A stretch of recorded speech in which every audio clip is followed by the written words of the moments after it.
कल तोता क्यों रोता कविता का शीर्षक, उसमें अपन ने पढ़ा था वृक्ष के दाता के रूप में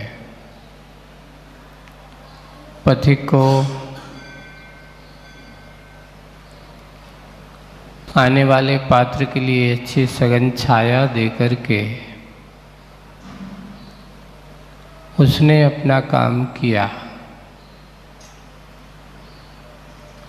और छाया देने के बाद वो तो दाता बन गया, लेकिन देने के बाद मन में उसका थोड़ा सा कुछ विचार होता है कि पात्र जो आया है कम से कम थोड़ी प्रशंसा तो कर दे, मुख से कैसे कह के दे, मीठे मीठे मिश्री से मिले वचनों से प्रशंसा कर दे। ऐसे वचनों से प्रशंसा की चाय करने वाला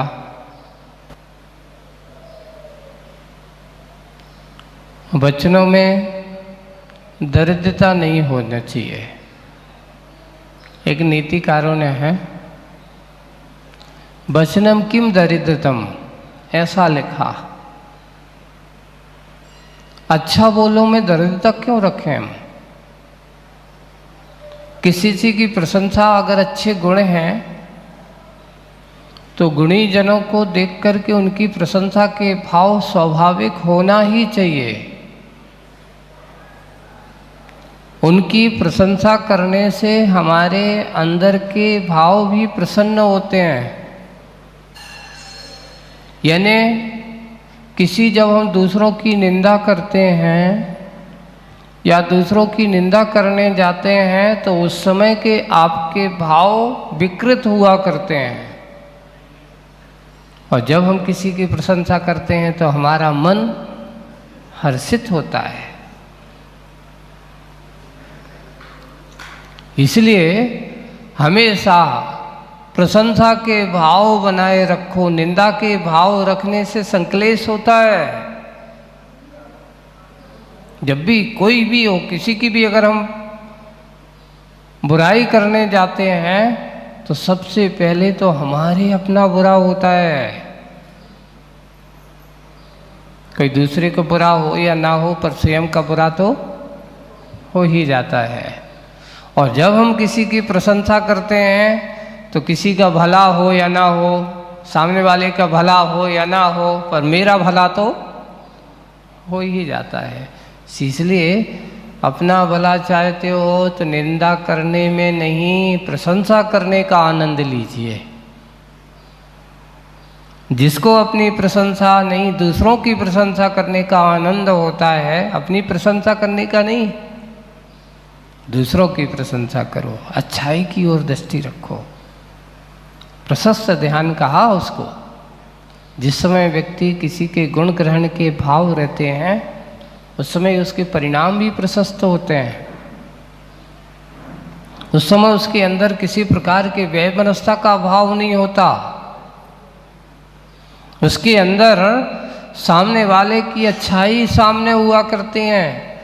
ऐसा दुनिया में कौन सा व्यक्ति है कि जिसने कभी ना कभी कोई गलती ना की हो, कोई उससे ऐसा ना हुआ हो। पर क्या होता है, गलती हर किसी से होती है, पर गलती होने के बाद भी जो व्यक्ति उसकी गलती को ना देखते हुए अच्छाई को देखता हुआ, वह समझदार माना जाता, गुणी माना जाता है। अच्छाई की ओर दृष्टि रखना गुणीजनों का काम है, और किसी की अच्छाई ना देख करके बुराइयों को देखने का काम हमारे यहाँ स्पष्ट का है, अज्ञानियों का काम है, दुर्जनता का काम है। हम सजन बने कि दुर्जन बने स्पष्ट है। वही बात है कि पात्र के मुख से वचनों तो मिले मीठे मीठे मिश्री, प्रशंसा के रूप में क्या कहता है वो, महान दाता हो तुम। किसी के देने वाले की प्रशंसा करना ही चाहिए। प्राण प्रदाता हो तुम। हम जैसे जैसे थके हरे आए, धूप में तपते हुए आए, और आपने छाया देकर कि मेरी तो ऐसा लग रहा है जैसे श्वास वापिस आ गई हो। इसलिए आप क्या हो? प्राण प्रदाता हो तुम। शांति, सुकून। कितने क्षण आपके पास यहाँ बैठ कर के मैं सुकूनता का अनुभव कर रहा हूँ, शांति का अनुभव कर रहा हूँ। इसलिए आप तो मेरे प्राणों के क्या हो? प्रदाता हो तुम। और दान शास्त्र की जीवन गाथा हो तुम। कितना बड़ी विशेष बात है कि जो दान शास्त्र में कहा है कि जो देने वाला होता है वो सबसे बड़ा होता है, लेने वाला बड़ा। इसलिए तुम तो देने वाले हो, दाता हो। ऐसी घनी दोपहर की धूप में, तपती हुई धूप में तुमने मुझे छाया का दान दिया। इसलिए तुमसे बड़ा दाता और कौन हो सकता है? दुनिया में तुमसे बड़ा दानी, तुमसे बड़ा ज्ञानी कोई और नहीं है। ऐसी प्रशंसा वो करता है। तुम तो मात्र पूरे की पूरे दान शास्त्र की जीवन गाथा हो। ऐसा बड़ा दान, इतना बड़ा उपकार आपने किया है। आदि आदि अथवा कम से कम खड़े खड़े दीनहीन से याचना तो कर, दोनों हाथ पसार, अपना माथा सवार, और दाता को मान सम्मान से पुरस्कृत कर। करें अच्छे उस दाता को हमेशा क्या करना चाहिए? एक और है, कुछ लोग क्या होते हैं कि दान देने से उनका सम्मान होना चाहिए, करना चाहिए, बिल्कुल होना चाहिए। पर कुछ लोग थोड़े से ऐसे होते हैं, महाराज जो देते हैं तो उनका तो सम्मान होता है ना, और जो नहीं देते हैं तो उनका अपमान होता है। ऐसा नहीं है, ये उसकी अपनी मान्यता के ऊपर आधारित है। एक बार का एक बहुत अच्छा प्रसंग था। महाराज जी, आप लोगों की सभा में भी लोग पक्षपात हो जाता है। अच्छा, बोले कि कैसे? जो अच्छे दानदाता हैं तो उनको तो तुम आगे आगे बिठा लेते हो, अच्छे अच्छे बढ़िया सम्मान करा देते हो, और जो नहीं देता है तो हम लोगों को तो कोई पूछ फरक नहीं होती। पूछ फरक नहीं होती। अच्छा, आप लोग तो वीतरागी हो, आप लोगों को क्या लेना देना है इससे? मैंने की बिल्कुल सही बात है, हम लोग वीतरागी हैं, हम लोगों को कोई लेना देना नहीं है। लेकिन ये बताओ, उससे पूछा गया, आप अगर किसी बगीचे में गए हो, है ना, और बगीचे में जाकर के आपको अच्छे बढ़िया, जैसे अमरूद का पेड़ है, आम का पेड़ है ना, अच्छे फलदार वाले पेड़ हैं, आप जाकर के सबसे पहले किनको सम्मान करोगे? जिनमें फल हैं उनको, कि जिनको फल नहीं है उनको? अब आपसे ही पूछा जाए आप क्या करोगे, तो बोले कि महाराज कौन मूर्ख होगा जो बिना फलदार पेड़ के पास जाएगा? फलदार पेड़ के पास ही जाओगे। सबसे पहले आप उससे कहोगे धन्यवाद, आपने मुझे मेरे लिए अच्छे मीठे मीठे रसीले फल दिए हैं। सबसे पहले फलदार पेड़ के ही ऊपर जाते हैं, वहीं पर लोग समय बिताते हैं। और एक दिन और हमने कहा था, ये बताओ कि अगर कोई चौराहे पे बड़ा पेड़ लगा हो, अच्छा फलदार पेड़ लगा हो, और हर व्यक्ति जिसके देखता है तो वो फलों को देखते ही उसकी दृष्टि कैसी हो जाती है? लोभ से। वो कहता वाह कितने अच्छे हैं, ये क्या फल मैं भी तोड़ लूं। ऐसा वो सोचता है और ऐसा करता है। तो जैसे पेड़ के लिए आप फलदार पेड़ों को क्या करते हो, प्राथमिकता देते हो, और बिना फलदार पेड़ों को ऐसा नहीं कि उसका अपमान करते, नहीं, वो भी बहुत बड़ी बात है भाई, फल दे या ना दे, कम से कम शुद्ध हवा तो देता है, इतना तो कह नहीं सकते। और हवा दे कर के नहीं है तो थोड़ी बहुत कोई अगर छोटे मोटे जीव छोटा मोटा भी है तो कम से कम आपके लिए छाया तो देता है। आपके लिए मैं ये नहीं कह रहा हूँ, जैसे बगीचे में ज़्यादा फलदार पेड़ों को सम्मान ज़्यादा मिलता है, लोक में, दृष्टि में, वैसे ही भाई जो दाता पुण्यशाली है, पुण्य का उपयोग कर रहा है, दान दे रहा है, पुण्य कमा रहा है, तो पुण्य कमाने वालों को लोग महाराज देते हैं ऐसा नहीं है। दान दाताओं की सराहना तो हर कोई करता है, प्रशंसा करता है,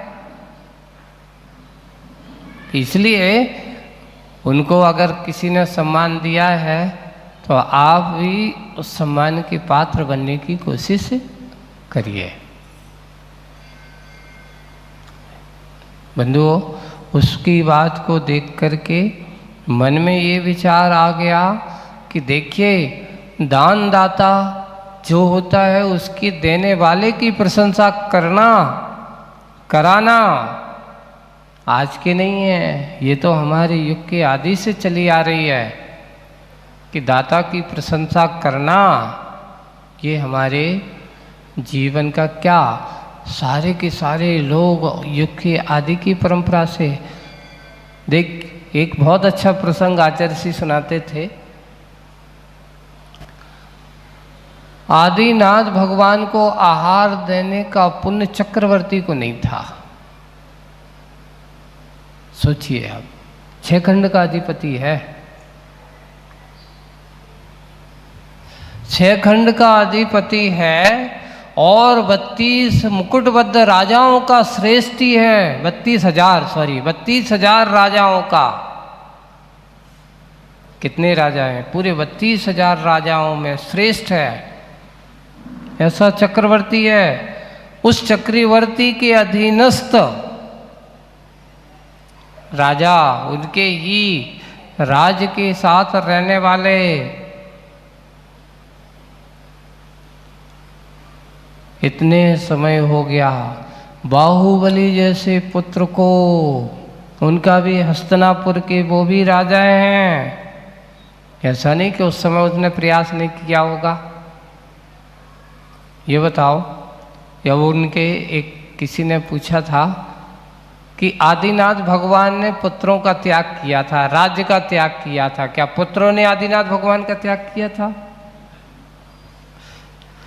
मुनिराज जो होते हैं उनने परिवार का त्याग किया, क्या परिवार वालों ने मुनिराज का त्याग किया है? नहीं किया है। तो अगर कदाचित ऐसा उस समय जब आदिनाथ भगवान के ऊपर ऐसे 6 महीने का अंतराय, तीव्र अंतराय कर्म का उदय चल रहा था, अलाभ हो रहा था, भगवान को आहारचर्या नहीं हो रही थी, तो क्या चक्रवर्ती उस समय शांति से बैठा होगा?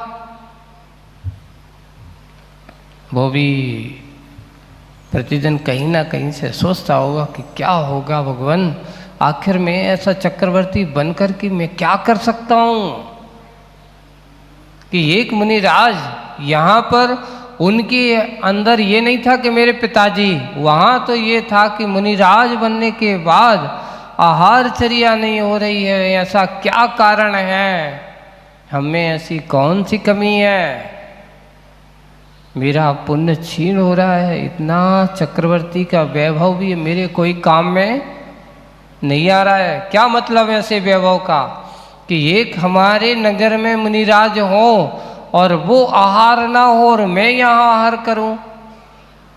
सच्चा श्रावक श्रेष्ठी वही होता है कि पात्र अगर नगर में होता है और पात्र अगर है, उसका अगर उपवास हो रहा हो, उसको आहारचर्या नहीं हो रही हो, वह किसी प्रकार से बीमारी आदि से ग्रसित हो, तो सच्चा दाता श्रावक कभी भी निर्विकल्प होकर के बैठ नहीं सकता। मेरे गुरु, मेरे आराध्य इस प्रकार की परिस्थिति से जूझ रहे हों और मैं यहाँ शांति से बैठूं, ऐसा संभव नहीं है। ये बात सत्य है कि कर्म सबका अपना अपना होता है। किसी के कर्म में हम क्या नहीं बन सकते, उसके भोगने में, उसके कर्म के उदय में कर्ता धर्ता तो नहीं बन सकते। पर हम जा कर के बैठ कर के कुछ उपाय, कुछ थोड़े से यहाँ पर उपाय करने के बारे में सोच रहे हैं।